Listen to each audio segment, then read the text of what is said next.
What's up, guys? Welcome to another episode of Invest Iowa. Please subscribe and hit the like button if you like real estate. If not, yeah, you can pass on. Anyways, today we have Chad Daniels with us, which is the owner of Turnkey, Iowa, right? And today we're going to talk about turnkey real estate investing, right? Exactly. What does it take to do it? Like, what's the process about? What is turnkey investing? But I'm happy to have you here. Thank you for accepting our invite. Yeah, thanks for having me on, and I'm excited for a good discussion today. Good. I usually just get right into it. All right, let's go. Yeah. So what is turnkey investing, real estate investing? Turnkey real estate investing really at the core is an investor that wants to purchase real estate, buying something where all the legwork is already done. So an investor can buy a turnkey real estate property. It's renovated. It has a renter in place already, just ready to go. Not quite as easy as buying a stock. There are some more legal challenges and abstracting and things like that a turnkey investor will go through, and the person helping you buy the turnkey property will help you through that process. But turnkey really means simple. It's done. It's ready to go. All you do is buy it and collect the monthly rents from the property manager. So you pretty much buying something ready to cash flow. Yes, cash flow from day one. Oh, that's what you stand for, huh? Yes, and turnkey is a good fit for some investors. It's not a great fit for others. If you like doing work yourself, if you like swinging hammers, if you like bringing contractors to the property and like getting into the meat of a renovation yourself, then turnkey's not a good fit. It is good fit for investors that either don't have the time, maybe don't have the skills, or don't have the desire to do that work themselves. And another class of people that just don't live in the places where it makes sense to own rental properties. So we have investors buying from us from the East Coast, from the West Coast, where property values are way higher compared to the rents you receive. And so basically on paper, they're not going to cash flow. In real life, they're not going to cash flow. And it doesn't make sense to buy rental properties in those areas for cash flow purposes. Places in the Midwest, like Des Moines, Iowa, sitting here now, do make sense to invest in real estate properties and hold them as rentals because they do cash flow. So we have investors both from out of state, so the East and West Coast, and also in state, so very local here, that choose to purchase turnkey properties rather than doing the renovation work themselves. Okay. So it's more of that you're facilitating the purchase of a home that is ready to cash flow. I guess we've only talked about investors. What's your main clientele? Is it mostly investors, or do you have somebody that is not investor buying a turnkey? I'd say they're all investors to some degree because they've decided they want to purchase this asset and get something in return for doing that purchase. So kind of by default, I would say they're investors, but where those investors are in their investing career varies a lot. So we work with investors that have already purchased properties in maybe 5 or 6 different cities around the United States. Okay. And they have, 3 to 5 or maybe 10 properties in each one of those cities. We also work with many investors that have never purchased a rental property and are doing it for the first time. Very typically, those tend to be people that are very successful in their careers. So they've done well in their careers. They also tend to work a lot and make a pretty good income. So somehow those things all go together, working a lot, doing well in your career, and doing pretty well from an income point of view. And those investors are looking for something to do with their money that's not the stock market or not the bond market. And turnkey properties offer them an option to buy a real asset that is theirs, whereas doing that on their own would take more time than basically they have. Oh, wow. Now I see the relationship. That's why you were bringing stocks. I might sound stupid for this, but didn't understand why you were calling, like, why you will say stocks. Okay, so you pretty much put in a premium in order to get a return on average yearly, right? Okay. Yes. So And stock market will be 7 to 10% inflation. Let's put it at 7. What are we looking at with Turnkey? it depends Okay. is the answer. And it also depends in the stock market, of course. So the first one everyone thinks about is rent. So, of course, you'll be collecting rental income from the property, and you won't be collecting it directly. Most investors will employ a property manager, and that property manager will be the one finding the tenant, collecting rents, dealing with day-to-day type of issues. So the first income stream is the rents that you collect. Another not income stream, but source of wealth building is appreciation. So very simple and basic numbers here. Let's say you purchase a property for $100,000. Most people will finance that property with like an 80% loan to value. So you're bringing about $20,000 down payment and an $80,000 loan. Make sense so far? Yes, it does. Okay, so if the property value increases by 5% from one year to the next year, which has been very common in Des Moines over history, and actually quite low over the last 2 to 3 years. But if the property value increases by 5%, how many $1,000 is that? Out of 100? Out of 100. Is it a 5,000? $5,000, yes. So the value of the property just went up $5,000. You put an initial payment or investment in of $20,000. And now your house is worth $5,000 more. So actually the equity you have in the house is now $25,000. You had $20,000, now it's $25,000. So you've actually had an equity increase of like 25% on the money that you put in. So you put in $25,000, that equity is now $25,000. Oh, I love that. So leverage is the simple word for that effect, and investing in real estate allows you to use leverage, so bank financing and bank money, to basically multiply appreciation that you can get. Okay, would you also, so out of the 25,000 that you have, you're also adding the mortgage payment that you're making? Is there a small amount? So that number is probably a little higher. Yes. So let's dive into the rents collected a bit more. So All right. going back one topic. So let's say you collect $1,000 of rent per month. That is not $1,000 of profit per month. Correct. Right? So out of that profit, you need to pay the property manager, pay your loan, so pay principal and interest on the loan, pay taxes, pay maintenance and repair costs. There are several things that come out of that $1,000 of monthly rents. But if you buy properties right, there's money left over. So all those things get paid out every month, and you still receive some additional income. And so the taxes, insurance, principal and interest payments are paid for with the rent. That makes Did sense. that answer your Yeah, question? no, 100%. 100%. I really like the hands-on. Like, I know it there's a lot more that goes into it, like taxes, mortgage insurance. But like overall, it's really simple to the point that like anybody can understand this. Yes. That's what's really good about That's that. right. And we're going the simple level here on our website, and I can certainly provide more information. We have full financial projections for all of the properties. So if you want to know, is it $1,000 rent or is it $1,438, that level of detail we offer to investors so they can review it prior to purchase. And you're sure of this because you already have a contract in place that states that that's the rent that has been paid, right? Yes. So in our business model, we already have a renter in place, and they've already signed a lease agreement and are paying the rent that we're listing or providing.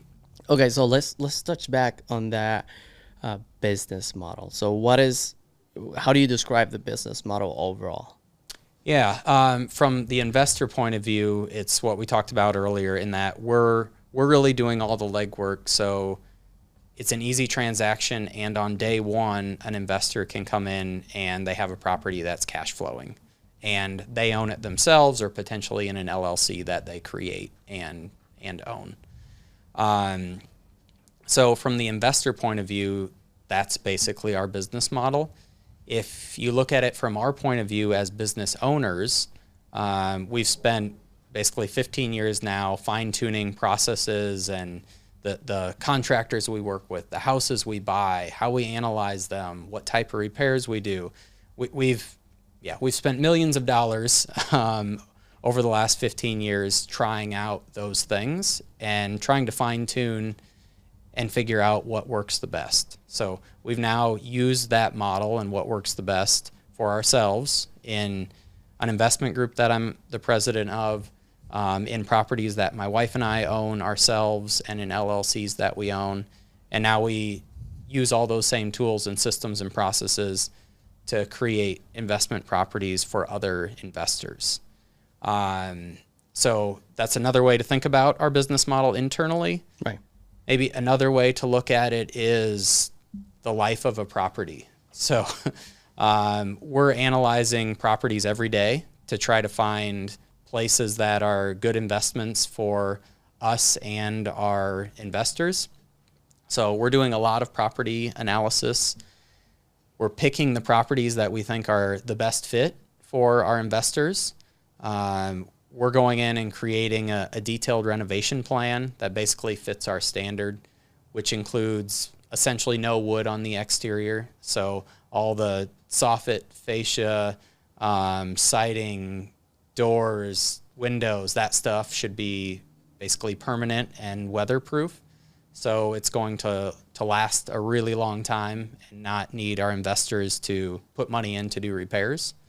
The same on the interior of the property. So we're doing vinyl plank flooring, which people love the look, and it's also very durable.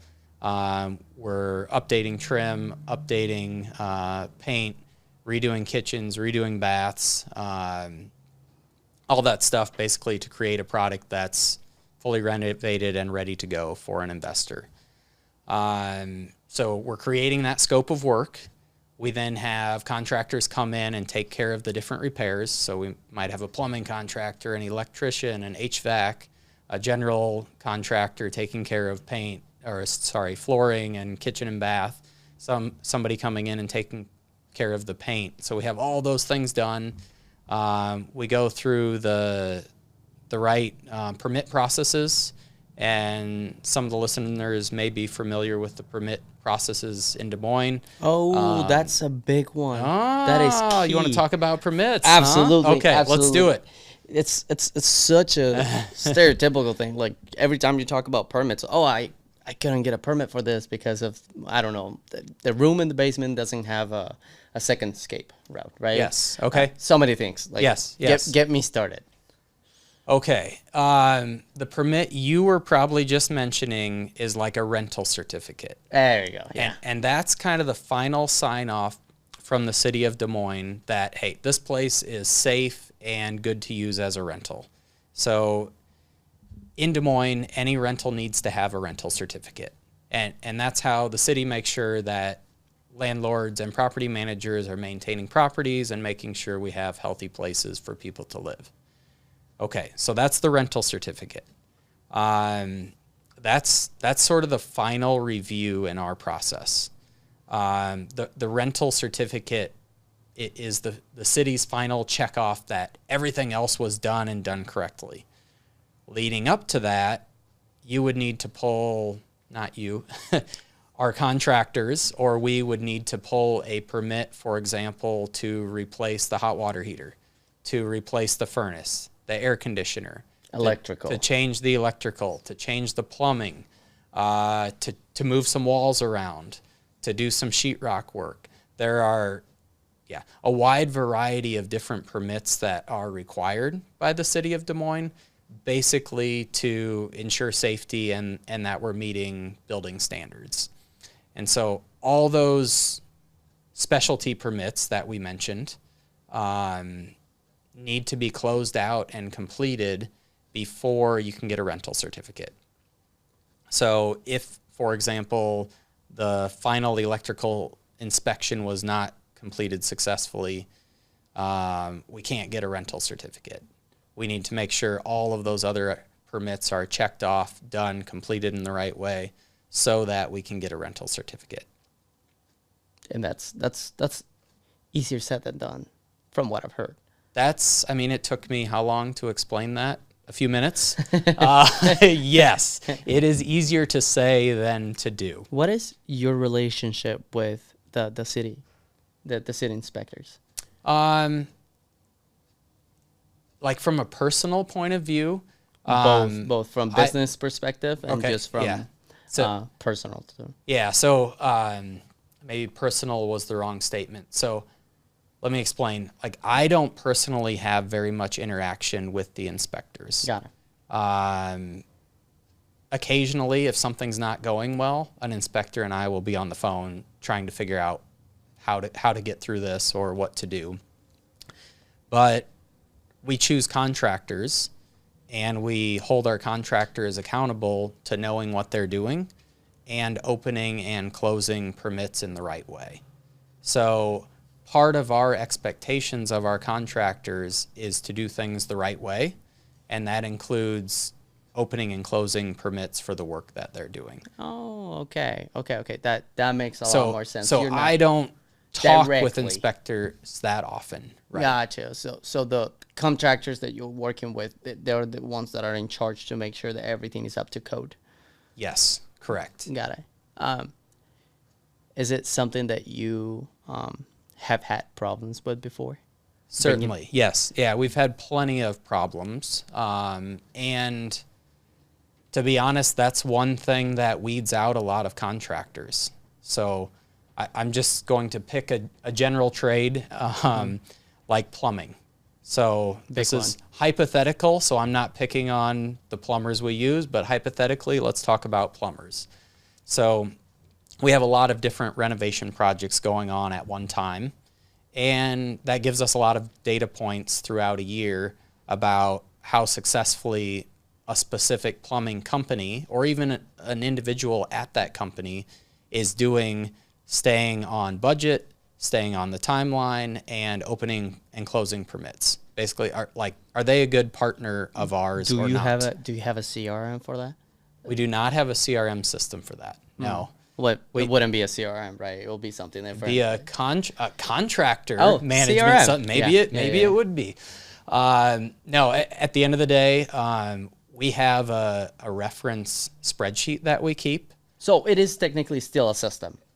We have a system, okay. And I'll tell you, we have the spreadsheet as a system with contractor names and numbers and contact info that we manage basically so we don't forget about people. But for those contractors that have done a poor job, we remember most of them, and we're probably not calling them back. So, we as business owners know who those people are. Right. And those contractors that are doing a good, fair job time after time for us, we also know them very well and their names and numbers. So is it a system? Yes. But honestly, when you're doing enough volume, when you're doing enough of this, you know what's working and what's not working. And if something's not working, we need to test the waters with some new options, and we'll find a new option that is a good fit. And we want those contractors to make money and be successful. We also want good prices, and we want things to be done the right way. That makes sense. So from your perspective, I guess business-wise, it only makes sense if they're doing a good job, staying in budget, staying on track, pulling the contracts. What are other things that you are very, what do you call it, picky about? What are your most concerns where you're trying to have a property go up to code? Is there anything else that brings your attention? Let's see. Yeah,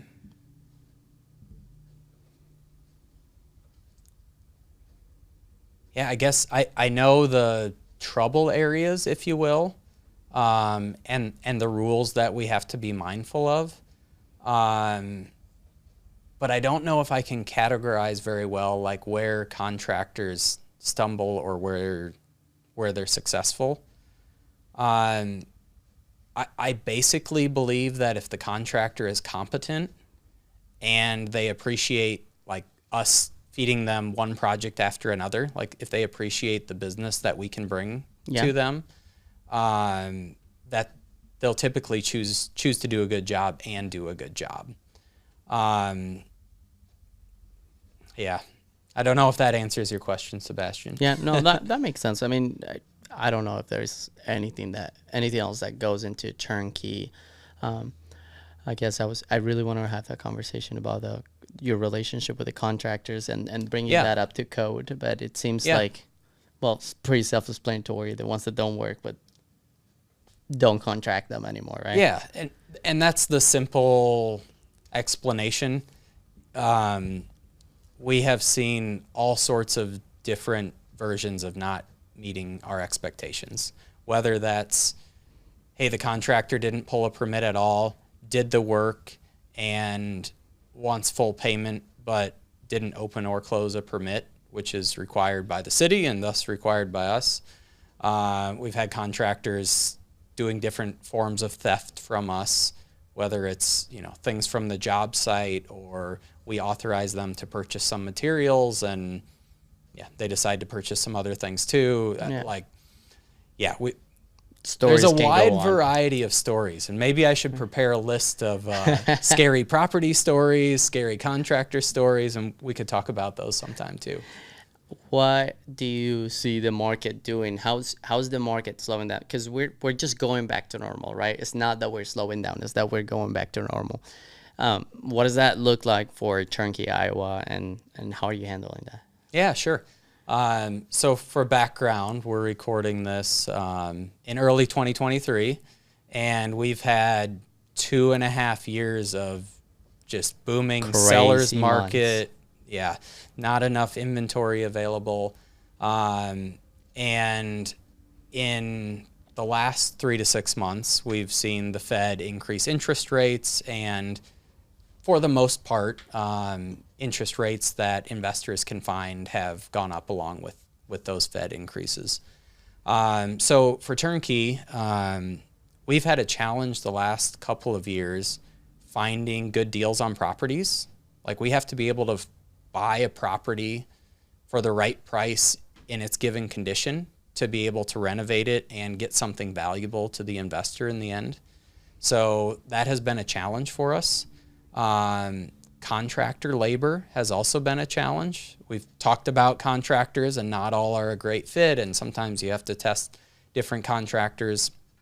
The availability of good contractors has been tough the last couple years. Demand for our houses after they're done has been super high. Like, it was really hard for us to keep turnkey property inventory for our investors to come purchase. And that's because it really was a seller's market, and it was hard for us to find deals as a buyer on the front end. Things have shifted though in the last 3 months, 6 months here. We've been able to maintain a little bit of inventory, so we currently have a few properties available for sale. More recently, we've also seen the demand for contractors reduce some, as less people are doing home renovations, less people are changing properties, like moving homes and wanting to make some changes to their properties. So we've seen the overall demand for contractors soften some in Des Moines, like not a distressed area, but like what you said, more back to normal now. So instead of strained and stretched, it feels like it's more back to a normal level. Our investors have also seen that they have to get higher interest rates with their loans, and that of course hurts the cash flow that we talked about earlier. I have a tangent I can go into about real versus nominal interest rates, and we can talk about that in a few minutes if you want to. But investors have been a little bit slow to adapt to, hey, I used to be able to get an interest rate at this level, say it was 5%, and now I need to pay 6 or 7% interest on an investment property. So it doesn't look as attractive as it did 1 or 2 years ago. And so that's been a change for our investors. We've offered some financing options that basically we sponsor for those investors, so we can become the bank for the investors and offer a few different options that traditional banks aren't offering today. So all those things have changed. If we look forward, I of course don't know what 2023 will bring better than anyone else. My hope is that we kind of return and stabilize to more of a normal market situation, which we've had for most of the last decade, excluding the last couple of COVID years. That's my hope. Yeah. Did I answer your question? Yeah, I think you're answering it. I just listening. It's a lot Should of... we come back to real versus nominal interest rates, or is that a little bit deep? No. Discussion? Let's go into it. I really wanted you to like Okay. go into that. Okay. What do you mean by nominal versus real? Okay. So nominal interest rates are the rates that you go to a bank and ask them for. So you say, hey, bank, I'd like to get an $80,000 loan. And the bank says, hey, it's going to be at 5% interest. Okay, so that's nominal. That's the sticker price. That's the number that people talk about. Well, choose your own number. I'll let you pick here. What has our inflation rate been over the last couple of years? There are many sources, and so we could debate all day. 2%? 2% Yearly? 2% yearly. That maybe was a good number before COVID. Because the Fed just dumped a bunch. Yeah, okay, that makes sense. So the interest rate over the last 2 years, and it depends if you look at CPI, which is an official measure. There are several official measures, and there are also several measures which people, like if you listen to podcasts, for example, will mention and share their logic for. A lot of smart people out there. I don't know which one is best, but people are talking about like the inflation in 2022 being anywhere from 5 to 20%. So that's like the average value of the dollar. I'll pick 10%. It's an easy number. So if you had $100 in your pocket a year ago and we had 10% inflation, now you still have $100 in your pocket. But it's that's worth the 90. Nominal level, but it's worth 90. So the real value is 90. Yeah, what you could get with $90 before is now $100. Yes, that's correct. Yep, right. So now you can only buy, $90 worth of stuff a year ago with your $100, right? So the purchasing power of the dollar has been eroded. Decreasing. Okay, so this is interesting because if interest rates are 5% and let's say inflation is 5%, the real interest rate is more like zero. Yeah, you're breaking even. So yeah, it's right. Free money. Yes, it's free money. So in that scenario, I'll borrow $100 from you, and I'll promise to pay you $105 a year from now. Okay. If inflation is 5%, you just broke even because now you have $105 from me, but you can still buy the same stuff you bought with the $100 a year ago. How are lenders from your perspective, just your personal opinion? Yeah. Because I know that this question could go anywhere, but from your perspective, how do lenders deal with this issue? Because they're not making money with low interests. Yeah, very good question. So lenders have seen an interesting change over the last 3 to 6 months with the Fed rate increases because the volume of deals that they're doing is way, way down. So there are very few people now that are refinancing their house, for example. And if someone lives in a house and they would like to upgrade, they might have to increase their monthly payment 50% or 100% to take a next level upgrade in house because they're at such a low interest rate in the home that they're in. and they lose that and get reset to today's level if they sell.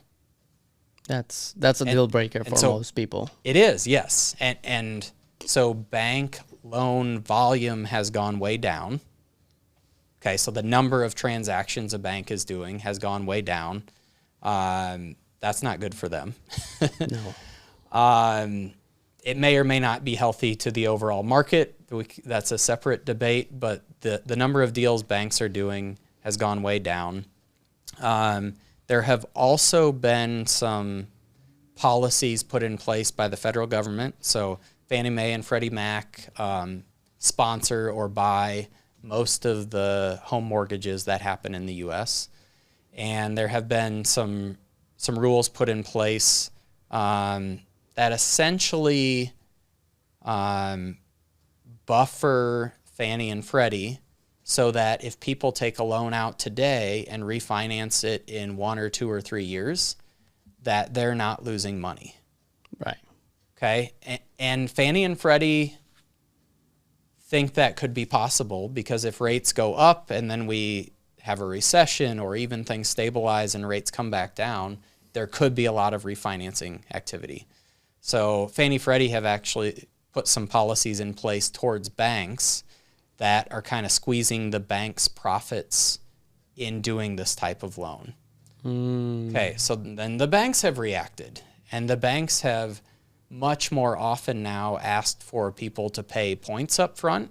So if you're taking an $80,000 loan, maybe you would have to pay discount points we're talking about? Well, it's like discount points. How's it different? Now it's points just to get the loan done.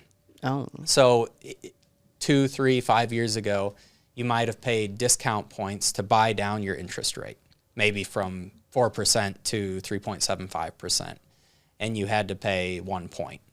Right. And on like an $80,000 loan, 1 point would be 1% of that loan, so it would be $800. So you'd pay an extra $800, and your interest rate for the loan would be reduced by a 1/4 point. I should say a 1/4 percentage. I don't want to mix up the percentage of the loan and the points paid down. Yeah. Now, many banks are actually requiring points to be paid up front, but it doesn't decrease your interest rate. It just allows the bank to get the deal done. And so Fannie Freddie have squeezed the banks a little bit for their profitability per transaction, and the banks are sort of pushing that back to the consumer and more often charging points just to do the loan. So it doesn't buy your rate down, but it's just to get the loan done. And that helps the banks sort of put the profit back in their pocket. Okay. Or restabilize things. That's interesting. That's pretty deep, but yeah, I've talked to a couple of bankers that have talked about that trend lately. That is good. That is good. Yeah, I didn't know how they were going to make their money back. There's got to be a way. They're just not going to sit down and do nothing about their money. Right. They want it moving. I guess, what are the steps that you're taking to prepare your business for the foreseeable future? Yeah, great question. So we are still actively looking for properties to purchase, no matter what the condition. So if we need to spend $100,000 or $200,000 on a renovation, we'll buy those properties and we'll do that work. So still actively looking for properties. We've also started engaging more with our buyers. So the last 2 years, our focus was trying to get and keep inventory in place so that our buyers, our investors had places to buy. We are now doing some more reach out to investors, contact them, talk about their goals and objectives, basically trying to figure out if we can find different solutions for them. We've also started doing more sales on contract. So I mentioned previously that's seller finance? Yes, that's seller finance, like where we act as the bank more often. That can allow us to sell houses with less than 20% down if somebody that wants to live in that house or the investor that wants to buy it and rent it doesn't want to bring all the cash to closing. It can also allow us to basically do deals that wouldn't have made sense to an investor before because maybe we can get a lower interest rate to them now then they can get in a 30-year fixed, a Fannie Freddie type of loan. Right. So we're looking at balloon payments, right? Yes, correct. So those are typically like a 5-year balloon loan. And then they just refinance. Yes, correct. Okay. So okay. it's a 5-year balloon loan. Let's go back to our $80,000 loan example. It's an $80,000 loan, and let's do another example like the ones that you did. That I really like those. Yes. On $100,000 property, for example. On the okay, the $100,000 property. Mm-hmm. Okay, so there's an $80,000 loan on it. Okay, let's say you're buying the $100,000 property from us. Okay, let's use an us example. So you're buying the $100,000 property. I don't want to use the bank. And you don't want to use the bank. And that could be because you have something bad that happened in your credit, 1 or 2 years ago, and that's a bank problem with you. It could be because you own your own business and banks don't look as fondly on non-W-2 income, and so that's a challenge. Or more recently, it could be the bank rates are just damn high. Yeah. So we could offer you a 5-year balloon loan. So an $80,000 loan on your $100,000 purchase. We could offer you an $80,000 loan. We would charge you interest. So let's say it's 6.5% interest. Now let's say it's 5% interest to stick with previous example. Yeah. I'm not being very consistent here. Let's say it's 5% interest. You would be paying that 5% interest to us as basically the bank for this sale. You would also pay the principal, so the initial down payment, but then all the rents collected are yours. You own the property, and we really are basically the bank on the sidelines. You control it. It's your renter. It's your rent. You can do what you like. And the term of that loan is 5 years. And that's a very common loan term in commercial lending. So if you look at apartment buildings, commercial buildings, just running businesses, 5-year loans are really, really typical outside of single-family home real estate when people are going to live in it themselves. So it's modeling that type of loan back to you as the investor. And as you said, at 5 years, you can refinance that loan. So you'll have paid down some of the principal amount. The property hopefully has appreciated some. You could refinance for the amount of the loan that's left. I'm just going to say it's $70,000. Yeah, let's say. You can refinance that $70,000, or you could do like a cash out refinance where you're harvesting all the equity, bringing you back up to 80% again. But this wouldn't be with you. It could be with us. It could be with you guys. Yes. If we're in a more normal interest rate situation, you're typically going to be best off overall if you qualify working with a bank. With a bank. Right. Like if you qualify and conditions are normal in 5 years, that's probably going to be your best option, but we don't have any reason we wouldn't do that. That makes sense. You were talking and giving the example, so I didn't want to bring this into the conversation. I didn't know how important this was. Now I'm starting to see the trend. Okay, so you're taking properties that that people can't live in, right? And then you're bringing them up to market, and then placing them again into society, right? Into the community, right? So that is very important because you're bringing inventory back that originally had disappeared. Yeah, right. I guess my question is, do you ever work with foreclosures? Yeah. So you bring up a good point in the kind of renovating properties that weren't useful before. I'll come back to that in a second. Yeah. With foreclosures, let's say between about 5 and 10 years ago, we bought a lot of foreclosed properties in Des Moines. Excuse me. Starting around 5 or maybe 7 years ago, the number of foreclosed properties that were available on the market and or the price level of those foreclosed properties didn't make them very attractive anymore. And so there was a huge pipeline of foreclosed properties after the 2008-2009 financial crisis. I believe it. Yes. That pipeline is way smaller. at this time, and the price level is not nearly as discounted as they were back then. Correct. The other thing you mentioned is sort of revitalizing these properties. It makes me feel good that we can do good for the communities. We can do good for our investors, and we can make a living by renovating these properties. So we've spent millions and millions of dollars fixing up bad properties in Des Moines, and we've made them sort of the new benchmark in the neighborhood.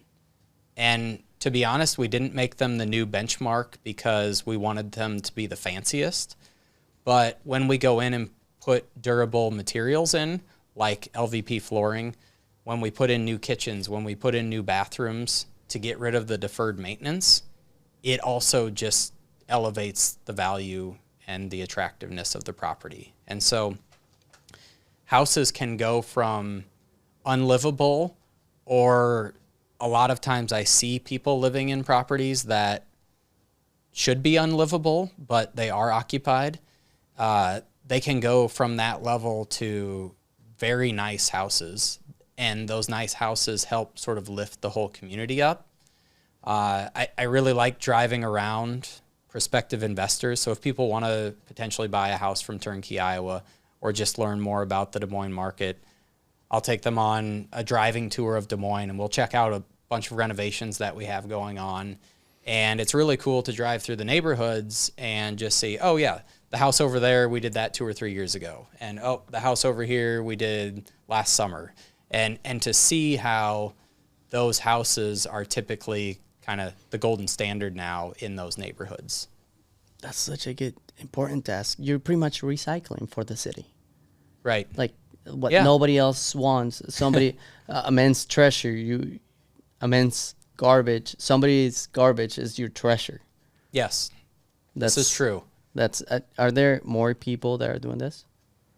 Definitely. So there are more people that are especially finding those bad houses and renovating them. So there are a number of people in Des Moines, and I'm sure every major metro, that are doing that type of activity. And the city also incentivizes doing that. So it's difficult to get alignment between like what specific neighborhoods and zones and houses the city is sort of propping up and able to help support the renovation on, and our activities. So we wish we would work together with the city more on this, but especially if it's an owner-occupant, right? So if somebody buys the house that is going to live there, there are a lot of funds available from the city to sort of do the same thing we're doing, to help lift up the houses in the city and in the neighborhoods. You know, when you walked in here and then when we started having this conversation, I couldn't grasp or understand how could a turnkey be a smart decision for an investor. I thought that it was only going to be for that first-time home buyer or for that person that don't know anything, that they just want to buy the property right away and not having to worry about any real estate sort of problem. But somehow you've managed to do it on an investor level. Yeah, right. I think that is a good key point to make out of this conversation, that you're not only bringing those properties up to code and increasing the value of the community overall, because if you have two houses and they're both bad and you bring one up, if you bring the other one up, the community is slowly starting to grow. Yeah. I don't know how important that was. You're making me realize how important that is now. Yeah, very good. And it's nice to be doing something where everybody can win, right? So society at large wins when we conduct these renovations.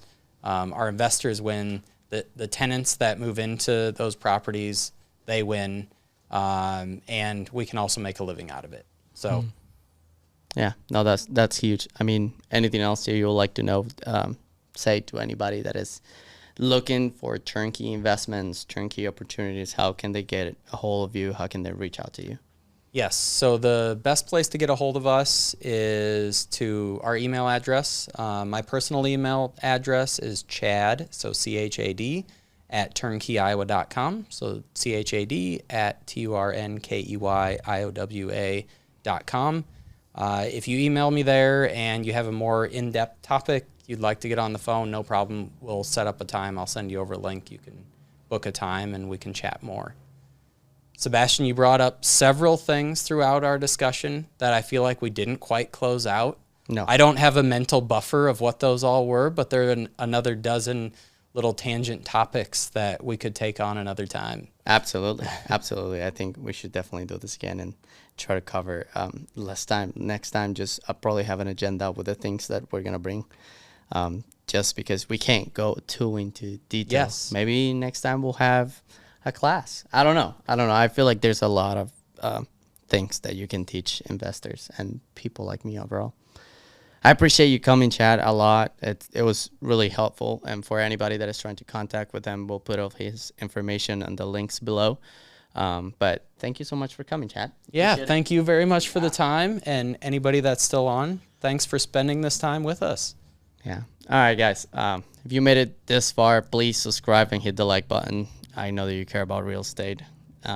Besides that, let me know if you have any questions in the comments that I will send his way with regards to Turnkey Iowa. As we know, I don't know anything about that, but he does. So don't ask me, ask him.